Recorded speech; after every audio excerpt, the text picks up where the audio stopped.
"Who is Eleanor?" his wife asked, buttering her toast.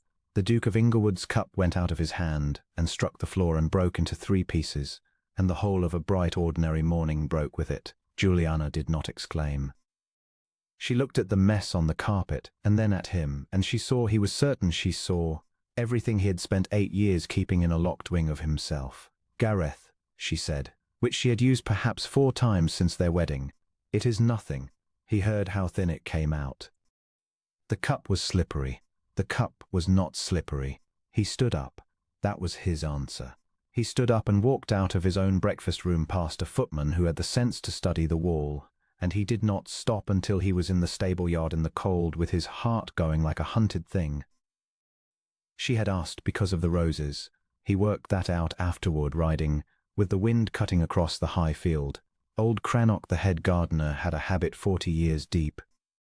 And Crannock had gone to the mistress of the house that morning as was proper and asked whether he should cut the white roses for Miss Eleanor's day, seeing as the 12th was Tuesday week, and Juliana, who had never heard the name in her life, had said something civil and gone into breakfast and asked her husband a perfectly reasonable question. He had been married 4 months. He had made her a duchess, given her the freedom of a great house, and told her almost nothing. He had chosen her, if he was honest, precisely because she asked for nothing.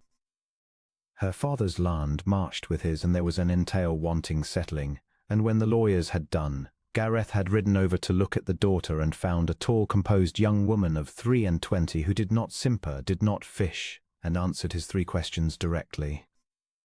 She had said yes without a flutter. He had thought, here is a woman who will not require anything of him that he has not got. He had been courteous to her every day since.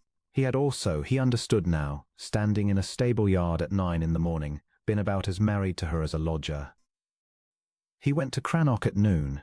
"Cut nothing this year," he said. The old man's face did something complicated. "Nothing, your grace? You heard me." He regretted it before he was out of the walled garden, and did not go back, because he was a coward in exactly one direction and had been for 8 years. Juliana did not raise it again. That was somehow worse.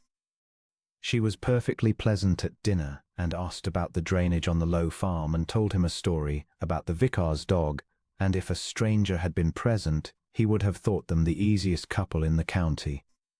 And Gareth sat there and felt the names sitting in the room with them like a 4th chair drawn up to the table. Eleanor Bird had been the daughter of the miller at Inglewood Ford. He had known her since he was 9 years old, and she was 7, which is a thing that happens on estates and is not supposed to survive growing up. It had survived. She was quick and freckled and afraid of nothing, and she had beaten him at every foot race until he was 15 and taller than her. And she had told him at 17, in the loft above the mill with the whole valley white with May blossom, that she would marry him and no one else, and he had believed her the way a young man believes weather. His father had said what such fathers say, not shouted, worse. He had been civil and immovable and had spoken about the name of Inglewood as though it were a person in the room. Gareth had been 21, and he had done the brave thing. He had told his father he would marry her anyway, and made a plan and named a day, the 12th of June. He was to meet her at the ford at 6 in the morning, and they would go north, and it would be done, and let the county say what it liked. His father, who had listened to that conversation with great attention, had contrived that morning that his son should be detained. It was not violence. It was a locked door and a lame horse and a letter that had to be signed before the lawyer's man went, and a footman since dismissed, standing where he could not be got round. It had cost the old Duke 3 hours. It had rained for 2 days before up on the moor, and nobody at the ford had known it. She had waited. That was the thing Gareth had never once been able to get past. Not the water, not the mare coming home alone with her stirrup swinging, not the 4 days. She had waited for him in a rising river, because he had told her he would come, and Eleanor Bird had never in her life doubted anything he said. He had been 3 hours late. He had ridden down through the wet green and seen the flood over the stones and the whole familiar world gone wide and brown and moving, and he had known before he was off the horse. His father died 2 years afterward, and Gareth had not been in the room and had not wanted to be. The letters had begun that first winter. He wrote to her because he could not stop and because there was nobody alive he could say it to, and he never sent one, obviously, and he never burned one either, and there were now 109 of them in a japanned box in the north dressing room, tied in sixes with tape, along with a little painted likeness the size of his palm and a plain ring she had given him made of 2 silver wires twisted together. Every 12th of June for 8 years he had carried white roses down to the flat stone above the ford, where the water had put her, and he had sat there until the light went. He told himself that spring that he had put it away. He had married. He had a duchess in his house, and a decent arrangement, and no cause on earth to speak of a dead girl to a living woman. The 12th of June came up wet and clean, with the May blossom over and the valley smelling of it. He rode out at 5 because he could not sleep up the long way round by the high field, telling himself he was going to look at the wall the masons had been at. He came down to the ford at 6:30 with the light coming yellow through the alders. There was somebody kneeling at the stone. His wife was in a plain dark habit with her hair coming down at the back, and she had an armful of white roses out of the walled garden, and she was setting them along the stone one at a time very carefully, the way you lay a table for somebody who is coming. She heard the horse. She did not get up, and she did not look ashamed, and she did not explain. She said, "Crannock cut them anyway. He has done it for 8 years, and he was not going to stop for either of us." She put the last rose down and straightened it. "Now sit down, Gareth, and tell me about her. All of it. I have been in that house 4 months, and I am not frightened of a girl who has been 8 years at rest, and I am extremely tired of being frightened of my own husband." So the Duke of Inglewood sat down on a wet stone beside his wife and told her. He was very bad at it for the first 10 minutes. He gave her dates and facts, the way a man reads out a return of tenants, because facts were a wall he could stand behind. Then somewhere near the loft and the May blossom the wall came down, and he heard his own voice doing something he had not heard it do since he was 21. He told her about the foot races, about the freckles, and the way Eleanor Bird could whistle through her teeth and he never could, about the ring of twisted silver and the plan and the day, and his father, and the locked door and the 3 hours. About the flood over the stones and the mare and the 4 days and what a man does with his hands afterward. He told her about the 109 letters. Juliana listened to the whole of it without once interrupting, sitting on a wet stone in her riding habit with her fingers laced round her knee. She did not weep, which he was grateful for. The pity of others had always felt to him like being handled. When he had finished, she was quiet a while. Then she said, "Thank you. For what, in God's name?" "For letting me in. I have been living beside a locked room, Gareth. I did not mind the room. I minded being told there was no room." He looked at the water going over the stones. "I did not know how to say it," he said. "You were reasonable. You had asked me for nothing. It seemed a poor return to hand you this." "Now hear mine," said Juliana, "since we are being honest at last, and it is cheaper than yours." She told him that she had married him because her father's affairs were in a worse state than the lawyers had let him know, and her mother's house at Peverell would have gone in another 2 years, that she had come to Inglewood fully resolved to expect nothing and be useful and not be a nuisance, and that she had kept to that resolution for 4 months and found it, on the whole, the loneliest thing she had ever done. "I have breakfasted with you 120 times, she said. "You have been kind to me at every one of them. Do you know that you have never once told me anything that cost you a farthing to say?" Gareth Inglewood sat with that for a long moment. "No," he said, "I did not know that." "I am sorry. I know you are.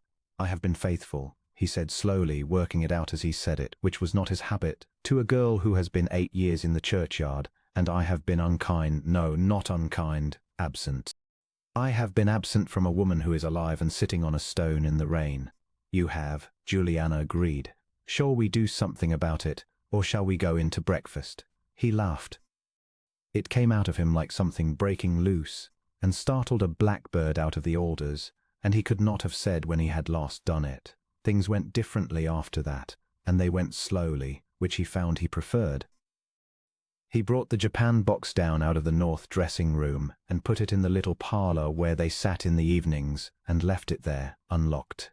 He did not read the letters aloud. Some things belonged to the boy who wrote them, but he took out the painted likeness and instead of keeping it face down in a drawer, he set it on the chimney-piece in the good light with the other family pictures, where anyone might look at it, and told Mrs. Pargeter, the housekeeper, who it was, which the whole household had known for 8 years and nobody had ever been permitted to say. He rode down to the mill and sat an hour with Eleanor's mother, who was old now and quite bent, and who had never once had a word from the great house about it. He should have gone in the first year. He went now, and went again in the autumn, and took his wife, and the 2 women got on so well that he was obliged to sit and be talked over, which he discovered was a form of forgiveness. He talked. That was the whole of it, really. He talked to Juliana about the Ford, and then about his father, and then about 100 things that were not Eleanor at all. The drainage and the bad harvest and the fact that he had been afraid of the north stair since he was 6. And Juliana, who had been raised to be composed, gave it back, her mother's house, her fear of being a burden, her opinion of his agent, her frankly disrespectful opinion of the vicar. By Mike Elmer's there were no locked rooms in that house. He said it properly on a night in October, in the little parlour, with the fire down to red and the japanned box on the shelf behind them. "I want to be clear about something," said the Duke of Inglewood, "because I have been unclear for 8 years, and it has cost more than I can reckon. I loved a girl once, and I will not pretend I did not, and I would be a poor sort of man if I could put her down like a hat, but I am in love with you.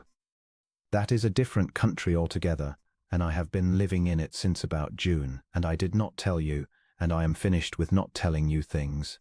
Juliana looked at him steadily for a moment, and then she said, "Well, thank heaven," in an unsteady voice, and put out her hand.